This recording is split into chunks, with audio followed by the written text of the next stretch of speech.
नमस्कार, मेरा नाम कुमार सानू है। मैं एसएससी सीजीएल 2022 से एएसओ इन सीएसएस के पोस्ट पर सेलेक्टेड हूँ। मेरा ऑल इंडिया रैंक 434 था।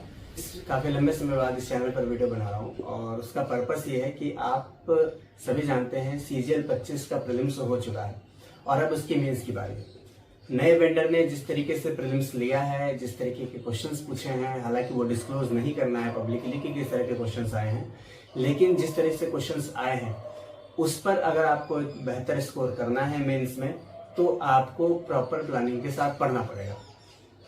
मैं मैथ्स की बात नहीं कर रहा, मैं रीजनिंग की बात नहीं कर रहा, ना ही इंग्लिश की बात कर रहा हूँ। मैं बात कर रहा हूँ उस सब्जेक्ट की जो मेरा कोर एरिया रहा है, जहां पर मैंने कंसिस्टेंटली स्कोर किया है और मुझे पता है कि किस तरीके से स्कोर मैंने किया है। वो है जनरल स्टडीज, जीएस। प्रीलिम्स में 50 मार्क्स का आता है, मेंस में 75 मार्क्स का आता है। अच्छा खासा वेटेज गेन कर रहा है ये सब्जेक्ट। और अगर आपको आपकी ड्रीम पोस्ट चाहिए, आपको अपना ड्रीम लोकेशन चाहिए, एक अच्छी खासी रैंक चाहिए, तो आपको जीएस में स्कोर करना पड़ेगा। आप मैथ्स में 30 में 30 स्कोर कीजिए, आप रीजनिंग में स्कोर कीजिए, अच्छी बात है। इंग्लिश और जीएस एक ऐसा हो जाता है जहां पर out of out generally score नहीं करते लोग, तो आउट ऑफ आउट की मैं बात भी नहीं कर रहा, लेकिन आपको अबव एवरेज स्कोर करना पड़ेगा। अगर आप 25 में से 10 या 12 क्वेश्चन कर रहे हैं यानी कि आप एवरेज कर रहे हैं, लेकिन अगर आप 15 से 18 क्वेश्चन कर ले रहे हैं और 19-20 तक पहुंच जा रहे हैं तो आप एक्सेप्शनल स्कोर करेंगे। और अभी जिस तरीके से क्वेश्चन पूछे गए, मैं बात करूंगा कि किस तरीके से, डायरेक्टली नहीं इनडायरेक्टली, कि किस तरीके से क्वेश्चन पूछे गए हैं, उस पे क्या पढ़ना चाहिए, कैसे तैयारी करनी चाहिए कि उस तरीके के क्वेश्चन को हैंडल किया जा सके, उसके बारे में बात करूंगा। मेरा स्कोर जीएस का मैं बता दूं ताकि आप रिलाई कर सके कि मैं सही बोल रहा हूं। मेरा स्कोर सीजीएल 2022 मेंस में जनरल स्टडीज में 57 रहा है। 19 क्वेश्चन मैंने अटेम्प्ट किए हैं 100% एक्यूरेसी के साथ। उसी साल मैंने सीएचएसएल का भी पेपर दिया था जहां पर 44 स्कोर आया था। मैंने 22 क्वेश्चन अटेम्प्ट किए थे विद फुल एक्यूरेसी। इसके अलावा मैंने स्टेट पीसीएस के भी पेपर दिए हुए हैं, प्रीलिम्स क्लियर किया हुआ है, मेंस लिखा हुआ है। तो आप कंप्लीटली रिलाई कर सकते हैं जनरल स्टडीज को लेकर कि मैं आपको जो गाइड करूंगा वो काफी हद तक सही होगा और आप उस बेसिस पर अपने अकॉर्डिंग मॉडिफिकेशन करके अच्छा स्कोर कर सकते हैं। तो चलिए वीडियो को शुरू करते हैं। पसंद आए तो आप जरूर शेयर कीजिएगा लोगों को। मैंने एनालाइज किया हुआ प्रॉपर क्वेश्चंस को और उस एनालिसिस के बेसिस पर मैंने ये पॉइंट्स लिखे हुए हैं कि किस तरीके से क्वेश्चंस आए हैं, ताकि मैं आपको सही तरीके से बता सकूं। तो अगर हम लोग देखें कि उन एरियाज से क्वेश्चंस पूछे गए जिन एरियाज से जनरली एसएससी क्वेश्चन नहीं पूछता था। मैंने पेपर देखे, ज्योग्राफी में लैंड फॉर्म्स से क्वेश्चन पूछे गए, वो भी नॉर्मल क्वेश्चन नहीं थे। लैंड फॉर्म्स से ग्लेशियर लैंड फॉर्म्स, जो कि जनरली लोग नहीं पढ़ते एसएससी के लोग, चाहे वो मोरेन हो, चाहे वो एस्कर हो, ड्रमलिन हो, इस तरीके से क्वेश्चन जब पूछे गए, ग्लेशियर लैंडफॉर्म से क्वेश्चन पूछे गए, एरिड लैंडफॉर्म से क्वेश्चन पूछे गए कि किस तरीके का जो वहां पर हवा से किस तरीके का कटाव हो रहा है रेगिस्तानी क्षेत्र में, सूखे हुए क्षेत्र में, एरिड रीजन में किस तरीके का लैंडफॉर्म बन रहा है, उस तरीके से क्वेश्चन पूछे गए। उन एरिया को जनरली एसएससी टच नहीं करता था, लेकिन इस वेंडर के आने के बाद उन एरियाज को भी टच किया गया, जो दिखाता है कि अब ट्रेडिशनली ज्योग्राफी में वन लाइनर पढ़कर हम लोग, या फिर जो क्वेश्चंस होते थे कि ये माउंटेन कहाँ पर है, ये लोकल विंड्स कहाँ बहती है, कि क्वेश्चंस पढ़ के हम लोग एग्जाम में नहीं जा सकते। कोई गारंटी नहीं है कि क्वेश्चंस वहां से पूछे जाएंगे। अनटचेबल एरिया को टच किया गया। उसके अलावा जो आर्ट एंड कल्चर से जनरली एसएससी क्वेश्चन पूछता था कि ये डांस फॉर्म किस स्टेट का है, ये डांस फॉर्म कहाँ का है, ये फेयर कहाँ पर लगता है, इस तरीके से क्वेश्चंस को शिफ्ट कर अब चला गया है। आप उसको क्रोनोलॉजिकल ऑर्डर में लगाइए। 6-7 डांस फॉर्म देकर आपको पूछ दिया जाएगा कि कौन कौन सा कब डेवलप हुआ, किसको कब क्लासिकल लैंग्वेज का दर्जा दिया गया, उसको क्रोनोलॉजिकल ऑर्डर में लगाइए। क्रोनोलॉजिकल ऑर्डर के क्वेश्चंस भरे पड़े रहे। इसके अलावा असर्शन एंड रीजन टाइप का क्वेश्चन, जो कि आपको कॉन्सेप्ट क्लैरिटी खोजता है, वो क्वेश्चंस पूछे गए। एक स्टेटमेंट असर्शन में दिया गया और उसका रीजन बताया गया। वो आपको, जब तक आपको कॉन्सेप्ट नहीं पता होगा, सिर्फ फैक्ट पढ़ के आप उसको सही नहीं कर सकते और लोगों का धरने से गलत भी हुआ होगा। इसके अलावा स्टेटमेंट बेस्ड क्वेश्चन पूछे गए। 2 स्टेटमेंट देके, 3 स्टेटमेंट देके कि कौन सा स्टेटमेंट सही है। कुछ ये नहीं कहूंगा कि लेवल क्वेश्चंस का क्या था कि यूपीएससी के लेवल का था, नहीं। हालांकि पैटर्न यूपीएससी की तरफ शिफ्ट उन्होंने किया। यूपीएससी में नहीं कह रहा कि यूपीएससी का था, लेकिन यूपीएससी जैसे पूछता है 2 स्टेटमेंट देके कौन सा सही है, 1, 2, 3 सभी सही है, इस तरीके के पैटर्न पर उन्होंने शिफ्ट किया और ऐसे भरे पड़े थे क्वेश्चंस। तो आपको अगर इस तरीके से जाना है क्वेश्चंस की तरफ, तो आपको वो पढ़ना पड़ेगा। मेरे पास प्रॉपर एनालिसिस मैं नहीं बता सकता है कौन से क्वेश्चंस पूछे गए, मेरे पास क्वेश्चंस भी हैं और मैंने देखा है कि उन क्षेत्र से क्वेश्चन पूछा गया, उन एरिया से क्वेश्चन पूछा गया जो जनरली एसएससी नहीं पूछता था। तो अगर आपको अब वो तैयारी करनी है तो आपको क्या पढ़ना पड़ेगा?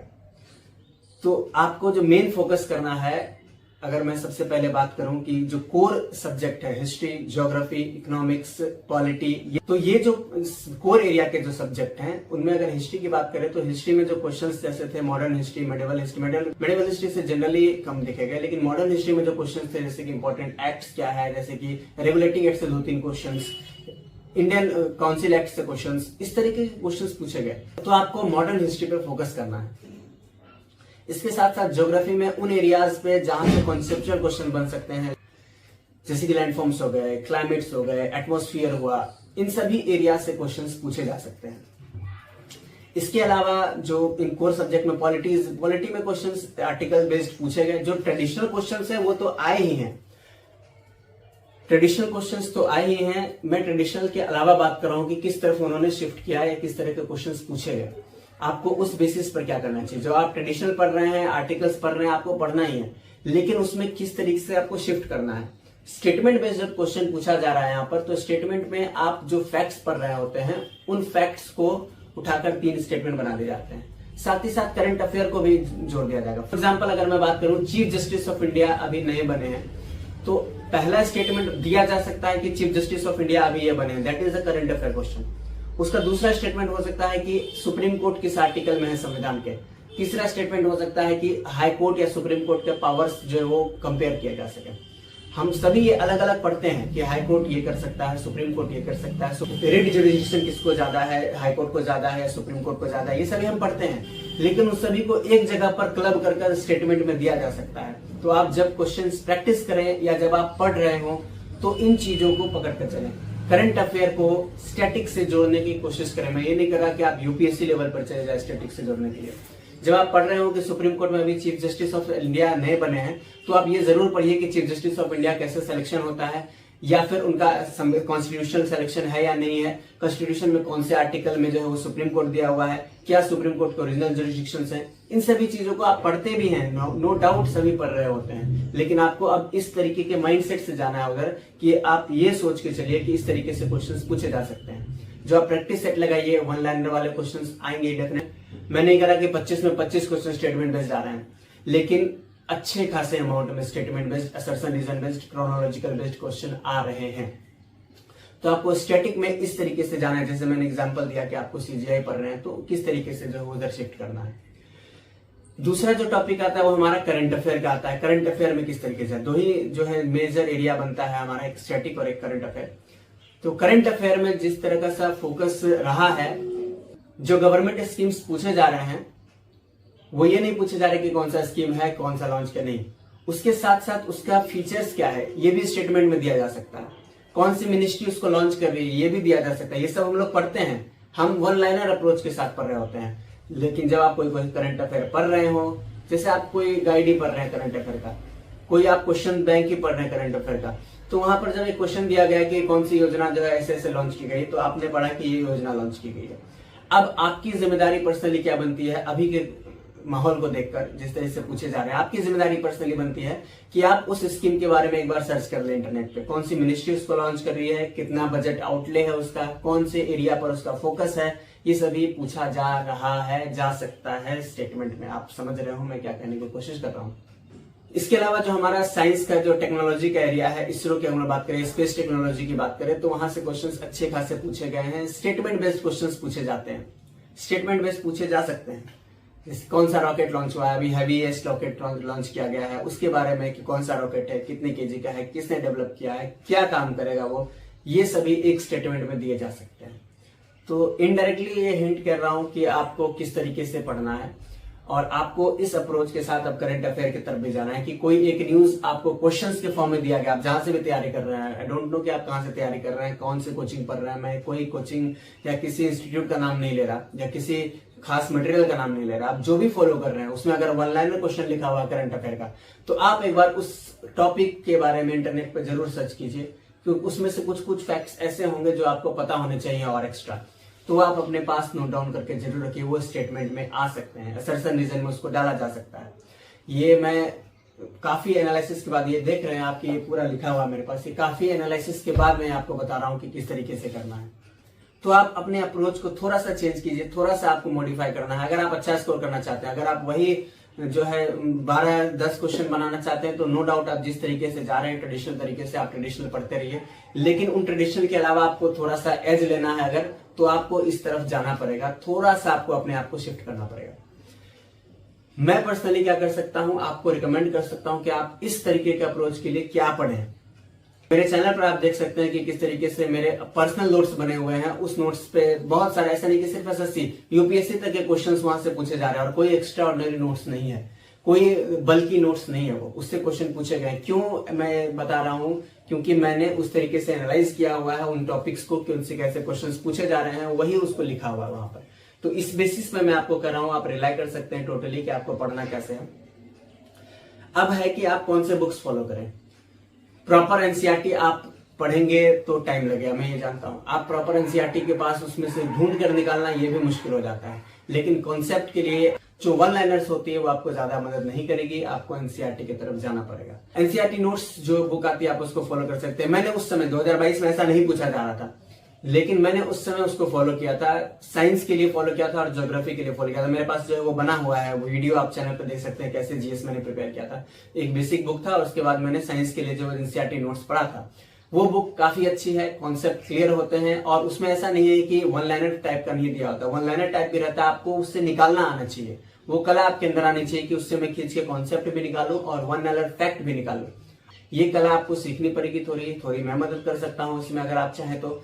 ये सभी हो सकता है, बशर्ते आपकी विल पावर होनी चाहिए, आपको मन होना चाहिए जीएस पढ़ने का। लोग एसएससी के फील्ड में जनरली यही करते हैं कि मैं मैथ्स में 30 में 30 स्कोर करूंगा, रीजनिंग 30 में 30 स्कोर करूंगा, और करना भी चाहिए, मैंने मना नहीं कर रहा कि करना चाहिए। लेकिन 30 सिर्फ आपको रैंक नहीं दिलाएगा, सिलेक्शन दिला सकता है। अगर आपको मनपसंद रैंक चाहिए, मनपसंद पोस्ट चाहिए, तो आपको सभी सब्जेक्ट को सीरियसली लेना पड़ेगा। आप ये कभी नहीं कह सकते कि मैं जीएस नहीं पढ़ता, मैं यूपीएससी की तैयारी थोड़ी कर रहा हूँ जो जीएस पढ़ूंगा। पहले भी ये वीडियो बनाया। अगर 150 कट ऑफ जा रही है तो आपको सोचना पड़ेगा कि 150 कट ऑफ सिर्फ मैथ से मैं क्लियर नहीं कर सकता, सिर्फ रीजनिंग से 150 कट ऑफ क्लियर नहीं कर सकता। आपको सभी सब्जेक्ट को पढ़ना पड़ेगा, और जीएस में इस तरीके से आपको पढ़ने पड़ेंगे। करंट अफेयर आप जहां से भी फॉलो कर रहे हैं वहां से फॉलो कीजिए।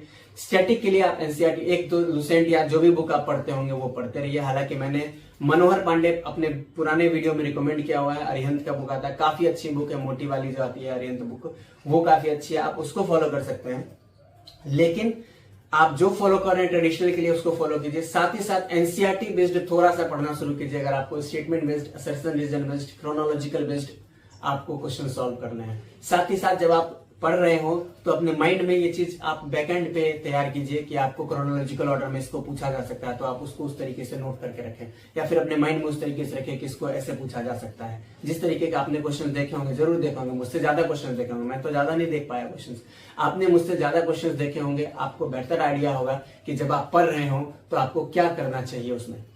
तो आप उन सोर्स को फॉलो करते रहिए जो आप कर रहे हैं। लेकिन अगर आपको थोड़ा सा एज लेना है तो आप एनसीईआरटी नोट्स की तरफ जाइए।